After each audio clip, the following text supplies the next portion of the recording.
అబద్ధాలు అయితే ఇంతకుముందు మాట్లాడడం మూసి అంటారు కదా, మూసే నోరు మూసుకొని కూర్చుంటట్టున్నది. అన్ని కొడుకులు అంతా కంపు ఉన్నది, ఒక్కొక్క నోట్లలో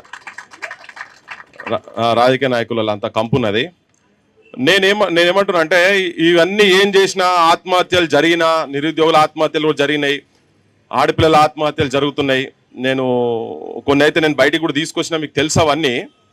ఇప్పుడు నేను కార్యాచరణ ఒక 10 మంది కేసులైనా ఏమైనా అవన్నీ దొంగ కేసులే. మీకు నౌకలు రాకున్నా మంచిదే, తెలంగాణలో అందరికీ నౌకలు వచ్చేటట్టు కనుక మీరు మెంటల్గా ప్రిపేర్ ఒక 10 మంది రానరబ్బా, తెలంగాణలో వీళ్ళు నౌకరు ఎట్లా చూస్తాం, అవసరమైతే ప్రత్యామ్నాయ రాజకీయ వ్యవస్థను తెలంగాణ తీసుకొచ్చుకుందామని చెప్పి నేను విజ్ఞప్తి చేస్తున్నా. ఇందులో నేను మీ అందరికీ చెప్తున్నా, మీ టీం అందరికీ చెప్తున్నా, నీ మీద కేసు ఉందా? నీ మీద కేసు ఉందా? ఇప్పుడు మీరు ఉద్యోగాల పనికిరారు కదా, పక్క అరే ఉన్నది మాట్లాడదాం భయ్, పనికిరారు కదా. ఇప్పుడు విఠల్ చెప్పినట్టు ఇంతకుముందు చెప్తాను కొట్టిండు, కానీ అది చెప్పుతోని కాదు. వాళ్ళ రాజకీయ నాయకులు అందరూ కూర్చొని బాత్రూమ్లలో యూజ్ చేసే టిష్యూ పేపర్తో సమానం చేసి పడేసారు దాన్ని, ఆ మేనిఫెస్టో అనేది. ఇది చాలా ఇన్సల్ట్ మనకు యాక్చువల్గా. ఏంటంటే ఇప్పుడు చెప్పుకుంటూ పోతే చాతాడు పొడుగున్నాయి, ఇయ్యాలది కాదు ఈ పంచాయతీ. ఇప్పుడు ఎంతమంది చచ్చిపోయినా కానీ, మొట్టమొదటి చచ్చిపోయిన ప్రవీణ్ నాయక్ కాడికెళ్ళి బిఎడ్ చేసిన నాగరాజ్ కావచ్చు, ట్రైన్ కట్టబోయిన సుమన్ కావచ్చు, సువర్ణ కావచ్చు, నోట్ల బట్ట పట్టుకొని చచ్చిపోయిన సుమన్ కావచ్చు, క్యాంపస్ దగ్గర యాదయ్య కావచ్చు, అందరి సావులు కేవలం ఏంటంటే మేము చచ్చిపోయిన తర్వాతనైనా తెలంగాణ వస్తే మా తెలంగాణలోకి ఉద్యోగాలు వస్తాయి అనేది ప్రధానమైన డిమాండ్. వాళ్ళందరూ ఆశయాలు అడి ఆశలు అయిపోయినాయి. ఇలా తెలంగాణ వద్దన్నోడు, తెలంగాణ అంటేనే చీత్కరించిన వాళ్ళు, తెలంగాణ జెండా పట్టుకొని తిరిగిన వాళ్ళను మీద తుపాకులు పట్టుకొని లట్లు పట్టుకొని కొట్టినోళ్ళు, కేసులు పెట్టినోళ్ళు, అన్ని రాజకీయ పార్టీలోళ్ళు అందరు కలిసి అలా ప్రభుత్వం లాస్ట్ 10 years అదే పని చేసి ఇప్పుడు అదే పని చేస్తా ఉన్నారు. నాకైతే ఏ మాత్రం నమ్మకం లేదు. ఒక 1,00,000 మంది అంటారు కదా, ఊరూరులా పల్లెలా అట్లీస్ట్ ఒక 10-20 కుటుంబాలు మన తల్లిదండ్రులతో పాటు అందరు హైదరాబాద్కి వచ్చి ఇక్కడ కూర్చొని, ఎట్లయితే అప్పుడు సాగరహారాలు ఇట్లా చేసినామో వచ్చి ఇక్కడ కూర్చొని దిగ్బంధం చేస్తే అనౌన్స్ చేస్తారేమో, లేకపోతే మాత్రం చేసే పరిస్థితి లేదు నా దృష్టిలో. ఎంతమంది ఉండున్నా ఏమన్నా కానీ. లాఠీ తూల రాజ్యం కాదు ఇది, ప్రజాప్రభుత్వం అని చెప్పుకున్నారు కదా, పొంగనాలు కొట్టుకుంటూ తిరిగింది కదా. మా కాడికి వచ్చారు, మా కడప తలకాయ పెట్టిరు మీ ముఖ్యమంత్రులు వచ్చి, కడప తలకాయ పెట్టిరు, కాళ్ళు పట్టుకున్నారు. మిమ్మల్ని పట్టుకోలేదా నిరుద్యోగ యువకులను? రాలేదా? రాహుల్ గాంధీ దిగొచ్చి చిక్కడపల్లి లైబ్రరీ రాలేదా? ఏం పోయింది? పట్టుకుని అన్ని పట్టుకున్నారు వాళ్ళు వచ్చి. ఉస్మానియా బిస్కెట్లు, మీ బిస్కెట్లు బాగుంటాయి, మీ నిలోఫర్ ఛాయలు బాగుంటాయి, మీ ఆల్ఫా హోటల్ బిర్యానీలు బాగుంటాయి. సిగ్గుండాలి ఒక్కొక్క నా కొడుకునికి. ఈవెన్ రాహుల్ గాంధీ చెప్తున్నారు, అందరు చెప్తున్నారు. నేను అందరూ ఎవరికి ఇక్కడే బతిలాడితే వచ్చేది కాదు, ఇది కొట్లాడితేనే వస్తాయి తెలంగాణలో ఏది కూడా. ఒక రాజకీయ వ్యవస్థ, అన్ని రాజకీయ పార్టీల తెలంగాణ వ్యతిరేక శక్తులు ఉన్నారు కాబట్టినే ఇలా ఆ మంత్రి చెప్పిండు యాక్షన్ తీసుకుంటా అని. రేపు మళ్ళీ మేము డిమాండ్ పెడతాం, మేము కూడా పెడతాం. అంటే మాట్లాడే హక్కు లేదా? తెలంగాణ ప్రజలకు హక్కు లేదా? 2 లక్షల ఉద్యోగాలు ఇస్తామని చెప్పి రాలేదా? అన్ని పెట్టిరు కదా మేనిఫెస్టోలో, మొత్తం ఇప్పుడు అన్ని తీసి చూపించారు కదా. తిన్న ధర కుట్టించారా? మీరు చదువుకున్న వాళ్ళు కాదా? మా వాళ్ళు అంటారు కొంతమంది, ఇక ఎన్నో కొన్ని కాదు, వాళ్ళు ఏం చెప్పారు అన్ని ఇవ్వాల్సిందే. వాళ్ళు ఏ మేనిఫెస్టోలో పెట్టినా ప్రతి ఒక్కటి అమలు చేయాల్సిందే. నీకు వీలు కాకుండా రాజీనామా చేయి, ముఖ్యమంత్రి రాజీనామా చేయి, మీ మంత్రిమండలి రాజీనామా చేయి. నాతో చేతనైతే లేదు. నేను మేనిఫెస్టోలో పెట్టినా, బుద్ధి తక్కువై పెట్టినా, అధికారానికి కకృతి పడి, ఆ పదవులకు ఆశపడి, చంద్రబాబు బూట్లు మోసి ఉన్నావు కదా, రాజీనామా చేసి ఇంట్లో కూర్చొని పోయి పాలన ఏందో మేము చేసుకుంటాం. తెలంగాణ యువతరానికి భవిష్యత్ తెలంగాణ నేనే చెప్తున్నా, రాజకీయ ప్రత్యామ్నాయం తప్ప తెలంగాణకు భవిష్యత్తు లేదు. ఈ పోలీసు వాళ్ళైనా ఎవరైనా ప్రభుత్వాలు చెప్తే వినాల్సినే. మనకు బుద్ధి ఉండాలి. మన పేరెంట్స్ కు చెప్పండి, పైసలు తీసుకొని ఓట్లేకని చెప్పండి, మందు దాగి ఓట్లేదని చెప్పండి. మీ పంతులకు 5,000 రూపాయలకు 10,000 రూపాయలకు ఆశపడి కకృతి పడి, బాటిళ్లకు సీసాలకు వాళ్ళు వేసే ముక్కలకు ఆశపడి ఓట్లేకని చెప్పండి. మన పేరెంట్స్ కూడా చెప్పండి. ఆ ఓటు చైతన్యం తీసుకొచ్చినాడు అవసరం, లేకపోతే మార్పు జరగదు. అరే వీళ్ళే మనుషులు పై నాకు అర్థం కాదు. శవాల మీద ప్యాలాలు ఏరుకునేటువంటి వాళ్ళు గవాళ్ళ దగ్గర బతిలాడు తీస్తారా? మనం ఎన్ని ధర్నాలు పెట్టినా ఏం పెట్టినా వాళ్ళు మనకు నౌకర్లు ఇయ్యారని చెప్పి నేను అనుకుంటున్నా. పోరాటాలతోనే జరుగుతుంది, పోరాటాలు అయితేనే ఉంటాయి. మీరు ఏం కేసులు పెడతారో సార్, మీరేం కేసులు పెడతారో, ఒకవేళ మీకు టైం అయిపోయిందంటే మాకు కూడా టైం అయిపోయింది. 2 లక్షల ఉద్యోగాలు సంవత్సరం లోపల ఇస్తా అన్నారు మీ ప్రభుత్వాలు. అందుకే మాట్లాడుతున్నారు, మా టైం అయిపోయింది, మా గుండె రగులుతున్నది, గుండె కాలుతున్నది. అంటే శవాలు మోసే భుజాలు ఇవి. మీరు కూడా ఉంటారు, మీ పిల్లలు కూడా ఉంటారు. మీ పిల్లల సొట్టోలను కూడా పట్టుకొని అర్థం కాదు పోలీసు వాళ్ళు. ఏం భాష మీది? ఏం సంస్కారం ఇది? ఏం చదువులు మీది? దానికి సపోర్ట్ చేసిన ప్రభుత్వాలు ఈగ వాళ్తే మేము ఉన్నామని చెప్పి ముఖ్యమంత్రి ఇంత ముందు పిసిసి ఉన్నప్పుడు వచ్చి ఇక్కడ కూడా వచ్చి నిరుద్యోగుల వేదికల మీద చెప్పిండా లేదా? చెప్పండి కదా. మనకు కూడా బుద్ధి రావాలి. ఇంకొకసారి రాజకీయ పార్టీల జెండాలు మోయాల్సిన అవసరం లేదు, ఎవరు మోయాల్సిన అవసరం లేదు. పార్టీలకు జెండాలు మోసే జీతగాళ్ళు కాదు, ప్రజాగుండె సవరణ ప్రతిరూపాలుగా నిలబడాలి తెలంగాణ యువతరం చెప్తున్నా. చాలా అయిపోయింది చూస్తూనే నాకు ఓసి తెలిసినప్పటి నుంచి చూస్తున్నా నేను. అశోక్ భాయ్ మేము సుట్టప్ సూప్ కాదు, ఎప్పుడు రేపటి నుంచి పోదామా ఇప్పటి నుంచి పోదామా చెప్పండి 10 మంది చలో రైట్.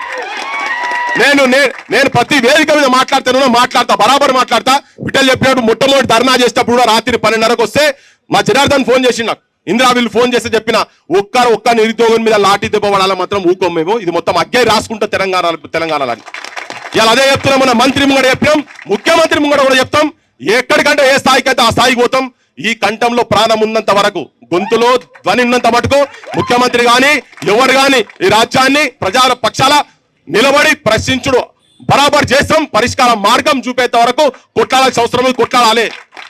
మీ అందరికీ నిరుద్యోగ యువకులకు, ఇక్కడ ఉన్నటువంటి వాళ్ళకు, ఈ కెమెరాలలో ఊర్లలో చూస్తున్న వాళ్ళకు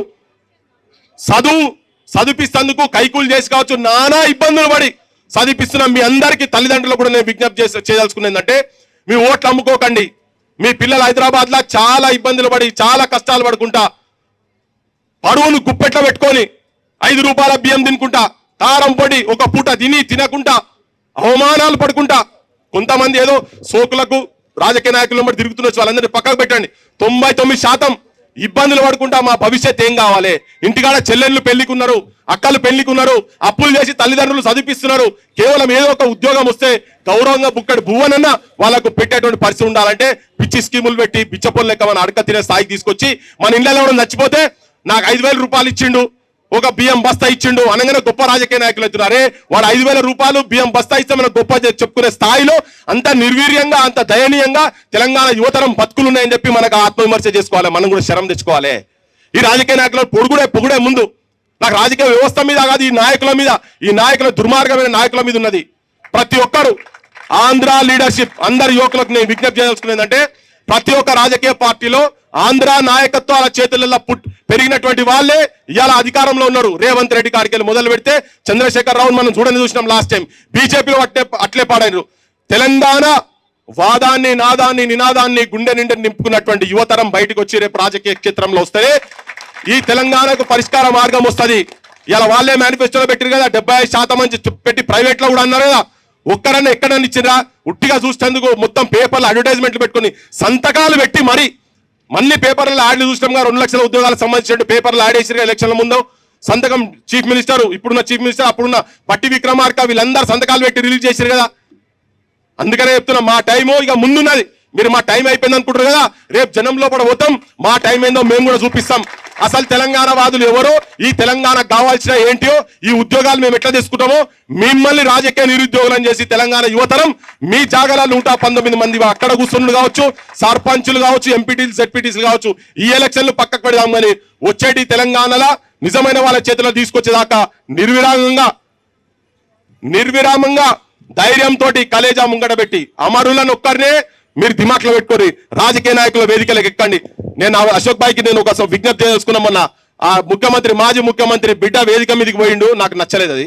నేను మీ అందరూ ఓపెన్ గా చెప్తున్నా, ఆమె కూడా మనకి ఇస్తే బిచ్చం కాదు మనం చేసేది. మన పిల్లలు వీళ్ళని తయారు చేద్దాం. వచ్చిన కాడికెళ్ళి చూస్తున్నా, కూర్చొని చూస్తా ఉన్నారు. ఇటువంటి వాళ్ళంతా అక్కడ కూర్చోబెడదాం. మనం వాళ్ళని తీసుకుపోయాట, నువ్వు ఈ రిజర్వేషన్లు ఇస్తావా, మాకు ఇన్ని ఇస్తావా, నువ్వు అది చేయాలి. ఇవన్నీ కవితలు బివితలు ఎవరైనా తెలంగాణ పనిచేయరు. కొత్త తరం రాజకీయ నాయకత్వం రావాల్సిందే. వాళ్ళు చాలు లిక్కర్ స్కాములు ఢిల్లీ నడి వీధులలో మందమ్మే దందాలు. ఒక ఆడామే ఊర్లలో సారాంత ఎట్లా చూస్తాం అట్లా మొత్తం దేశం దగ్గర అక్కడ తీసుకుపోయి తెలంగాణ పరువును తీసింది. అందుకనే ఇక్కడ మహిళను ఇక్కడ వాళ్ళనే ఈ భూమిపుత్రులను, నిజమైన భూమిపుత్రులను, మట్టి మనుషులను వీళ్ళనే రేపు పొద్దుగాల హౌస్లకు పంపించే బాధ్యత మా బొట్టల మీద ఉన్నది. బరాబర్ ఆ పని చేస్తాం. మాకు రాజకీయాలు కొత్త కాదు, మేము పోవాలనుకుంటే మాకు దొరకక కాదు. కానీ తెలంగాణకు అది అలా భవిష్యత్తు లేదు కాబట్టినే బరాబర్ ఏ రాజకీయ పార్టీలు ఇప్పుడున్న రాజకీయ పార్టీలు అన్నిటికీ అన్ని చెప్తున్నా నేను. కొన్ని పోరాటాలను చేయాలి కదా, పోరాటాలు చేసే కమ్యూనిస్టులను బయటకు వచ్చి కొట్టాలన్నా లేదా? వాళ్ళకు కూడా కుక్కకు బొక్కేసినట్టు వాళ్ళకి పదవి ఇవ్వగానే వాళ్ళు ఎమ్మెల్సీ టికెట్ ఇస్తారా, నాకు ఎమ్మెల్యే టికెట్ ఇస్తారా, కార్పొరేషన్ చైర్మన్ ఇస్తారా పోయి, కానీ నిరుద్యోగుల సైడ్ ఎవరు వస్తలేరు, కొట్లాడతలేరు. అందుకే బాధ్యత యావత్ తెలంగాణ యువతరం మీద ఉన్నది, వాళ్ళ కుటుంబాల మీద ఉన్నది. ఊరూరికి పోదాం, ఊరూరులో కదిలిద్దాం. ప్రతి మండలంలో ప్రతి మండలంలో మీటింగ్లు పెట్టుకుంటే చైతన్యం తీసుకొద్దాం. రాజకీయ వ్యవస్థ మారే వరకు ఇది మారదు. దానికన్నా ముందు కూడా కొట్లాడి నిజంగా 1,00,000 మంది అంటే 1,00,000 మంది ఏ జిల్లాలో పెట్టినా కానీ 1,00,000 మంది పేరెంట్స్ సహా వచ్చి కూర్చుంటే అప్పుడు వీళ్ళు ఏమన్నా భయపడిస్తారు తప్ప మన మీద ప్రేమ ఉండి మీకు ఉద్యోగాలు ఇస్తారని మాత్రం మీరు అనుకోవద్దని మీ అందరికీ విజ్ఞప్తి చేస్తూ, పోరాటాలే శరణ్యం తెలంగాణలో. ఎందుకంటే మనము దొంగలకు లంగలకు వేసినాం, దున్నపోతులాడ పెట్టి బర్లకు పాలు విండం అంటే వస్తుందా? ఈ దున్నపోతులాడ కూర్చున్న ముఖ్యమంత్రి కాడికి వెళ్ళి మంత్రి నాకు చాలా ఇబ్బంది అనిపిస్తుంది మాట్లాడేందుకు. కానీ తప్పలేదు, ఏం చేయాలి మరి? ఆ దుర్మార్గంలో అనక తప్పలేదు. మన జనం కూడా మీరు కూడా దయచేసి అందరూ పోయి మీ ఇళ్ళలో చెప్పండి, ఊరికి చెప్పండి, ఊరికి చిన్న గోరంకల మీటింగ్లు పెట్టండి, 10 మందిని తయారు చేయండి, ఊళ్ళో యువతలను తయారు చేయండి. నిజమైన తెలంగాణ అమరుల ఆశయాలను ప్రజలకు అందించేటువంటి అద్భుతమైన సుగుణాలు సులక్షణాలు ఉన్నటువంటి యువతరాన్ని తయారు చేయండి. వాళ్ళని మనం అందరం కలిసి ముందుకు నడతాం. మీ అందరి గురించి ముందు నడతాను మీ అందరికి విజ్ఞప్తి చేసుకుంటూ, నేను దేయం కంటే దానికి ఉన్న ఇంద్రా ఎక్కడికంటే అక్కడికి పోదాం. మీరు కూడా తొందరపడి ఆడి అటు ఇటు పోకండి, జర దయచేసి ఉన్నోళ్ళు అందరూ గట్టిగా ఉండండి. ఆ పార్టీ పిలిస్తే అటుపోయి ఇటుపోయి ఈ ఎలక్షన్లు ఇప్పుడు కాదు, కొట్లాడితే ఒకవేళ గుచ్చదలుచుకుంటే గుండెల గడ్డపార పెట్టి గుద్దాలే. పుట్టిన టోకన్ ప్రొటెస్ట్ కాదు, జూబ్లీ హిల్స్ ఎన్నికలలో అక్కడ నిలబడు కాదు. పోతే ఒక జనరేషన్ ఇట్లా కదలాలి, అట్లా మొత్తం జనం మొత్తం ప్రవాహం జరగాలి. అట్లా చేద్దాం, అట్లా చేయాల్సిన అవసరం ఉంది, చేసేటువంటి దమ్ముంది. నిజంగా కూడా అంత మెటీరియల్ కూడా ఉంది, మీ దగ్గర సత్తా కూడా ఉన్నది, ఈ వేదిక మీద వీళ్ళందరూ ఇట్లా ఒక 10 మంది ఎమ్మెల్యేలు తీసుకొచ్చి కూర్చోబెట్టమని మా ఇంద్ర ముంగటి రమ్మని మాట్లాడతారా? సుత్తం కుమార్ ముంగటి రమ్మని మాట్లాడతారా? అంగి చూడు చినిగిపోయిన అంగిలతో కొట్లాడుతుండు. ఇగో ఇటువంటి వాళ్ళు అసెంబ్లీలోకి పోలే భయ్. ఇది వీళ్ళు కావాలి, ఈ భూమిపుత్రులు కావాలి, బియడో అని చెప్పి వీళ్ళు రా సబ్జెక్ట్ మీద ఎవడొచ్చి మాట్లాడతారు రమ్మని. ఒక 10 మంది హైదరాబాద్ కావచ్చు, ఇంకా ముఖ్యమంత్రి రమ్మని. దొంగ మాటలు మాట్లాడుకో, నువ్వు రావా ఒక్కతో వచ్చి మాట్లాడి ఇక్కడ వేదిక మీద వాళ్ళతో వీళ్ళతో మాట్లాడాలి. అందుకనే సత్తాలే నా కొడుకులు మొత్తము అక్కడ పోయి కూర్చున్నారు, పదవులలో కూర్చున్నారు. అసలైన వాళ్ళను అసెంబ్లీలో పంపించగలిగితేనే మనకేమైనా న్యాయం జరుగుతుంది. అప్పటిదాకా నిర్విరాగంగా కొట్లాడదాం, బరాబర్ అందరం ఉన్నాం. తెలంగాణ సమాజం కూడా వెయిట్ చేస్తున్నది. ఎవరో 10 మంది నాయకులు అటు ఇటు పోయినని కాదు, మీరు గట్టిగా ఉండండి. నేను మొత్తం తెలంగాణ సమాజం చెప్తున్నా, కొత్త తరం రాజకీయ నాయకత్వం తప్ప తెలంగాణకు పరిష్కార మార్గం లేదు. అన్ని చూసినాం, మేధావులు ఎవరికి చెప్పాలి, అందరూ వచ్చి వేదిక మీద కూర్చొని జర్నలిస్టులు, రైటర్లు, ప్రొఫెసర్లు అందరికీ గతంలో కేసీఆర్ అమ్మడు ఉన్నోళ్ళు, తర్వాత ఉన్నోళ్ళు వాళ్ళందరూ కూడా వేదిక మీదకి వచ్చి వాళ్ళే మూకుమ్మడిగా ప్రత్యామ్నాయ రాజకీయ వ్యవస్థ తెలంగాణకు రావాలని. కొంతమంది దివానగాళ్ళు ఉండొచ్చు, ఇప్పుడు పోయి బోకేలు పట్టుకొని పోయి ఏం సంబరం అర్థమైతలేదు. ఈయన మన దగ్గర వచ్చి ఉపన్యాసాలు ఇచ్చిన వాళ్ళు బోకేలు ఇచ్చుకుంటా, ముఖ్యమంత్రికి బోకేలు ఇచ్చుకుంటా, వాళ్ళ ఇళ్లలో పెళ్లిళ్ళు అయితే వాళ్ళ పోయి కలిసి చేయి పట్టుకొని ఇట్లా నవ్వుకుంటా వాళ్ళు వాట్సాప్ గ్రూపులలో పెట్టుకుంటారు. ఏం మనుషులు రా నాయన మీరు? ఎమ్మెల్సీలు అయిన వాళ్ళు, విద్యా కమిషన్లు అయిన వాళ్ళ గురించి చెప్తున్నాను, మీ అందరికి ఎరికావని. వాళ్ళందరినీ పక్కకు పెడదాం. కానీ నిజంగా తెలంగాణను కాపాడుకోవాలంటే మాత్రం యువతరం దయచేసి బయటికి రావాల్సిన అవసరం. మళ్ళొక్కసారి నేను రిపీటెడ్ ఎందుకు చెప్తున్నా అంటే, ఇది ప్రతి ఇంటికి ఎక్కాల్సిన అవసరం ఉన్నది. ఉట్టిగా కసిగా మాట్లాడు కాదు, ఐడియాలజికల్ మిలిటెన్సీ కావాలి. తుపాకుల మిలిటెన్స్ అవసరం లేదు మనకు. ఐడియాలజికల్ మిలిటెన్స్ గా తయారు కాండి. ఐదాము గ్రామాలలో చైతన్యం తీసుకొచ్చుకుందాం, రాజకీయ వ్యవస్థను మన చేతిలో పెట్టుకుందాం. ఈ ఇందిరా పార్కులు, ధర్నా చౌకులు ఇవన్నీ పోవాలంటే అటువంటి లీడర్షిప్ వస్తేనే అవుతుంది. లాస్ట్ కు మళ్ళీ చెప్తున్నా, రవీందర్ అట ఎవరో లైబ్రరీలో చదువుకునే పిల్లగాడు ఇంత ముందు నాకు వచ్చి చెప్తున్నా, అన్న నేను వాట్సాప్ లో ఇట్లా మెసేజ్ పెడుతున్నా, పోలీసులు నన్ను బిడ్డ నిన్ను తొక్కుతాము, లోపటేస్తాము, నీ మీద కేసులు పెడతామని. మీరు రేపు పొద్దుగాల తీసుకుపోయి అడ్లూరు లక్ష్మణ్ దగ్గర కూర్చోబెట్టండి. ఆయన ఆ పిల్లని తీసుకుపోయి కూర్చోబెట్టండి. నాతో చెప్పిండు, అన్నా నువ్వు ఏదన్నా చెప్పు, నేను చేయకపోతే అడుగు అని అన్నాడు. మరి చేస్తా మనకు ఎరుకున్నాను కదా. ఏసీపీని సస్పెండ్ చేయమని చెప్పని అడిగినా చేపిస్తా అన్నాడు. మీరు రేపు పొద్దుగాల వారు నేను రాదలుచుకోలేదు, మీరు పోండి. ఆ రవి కూడా చెప్తున్నా అంటే బూతు మాటలతో పెట్టకండి. ఒకవేళ పెడితే నేను మెసేజ్ చూడలే, నేను అడిగిన నువ్వు నా బూతులు గీతులు పెట్టినా అంటే ఏం పెట్టలే అన్నాడు, నాకు తెలియదు. కానీ ఒకవేళ బూతు సాహిత్యం మనకు అవసరం లేదు, వాళ్ళకు వదిలేద్దాం. అది వాళ్ళ సిలబస్, అది రాజకీయ నాయకుల సిలబస్. ఐడియాలజికల్ గా మెసేజ్లు పెట్టండి.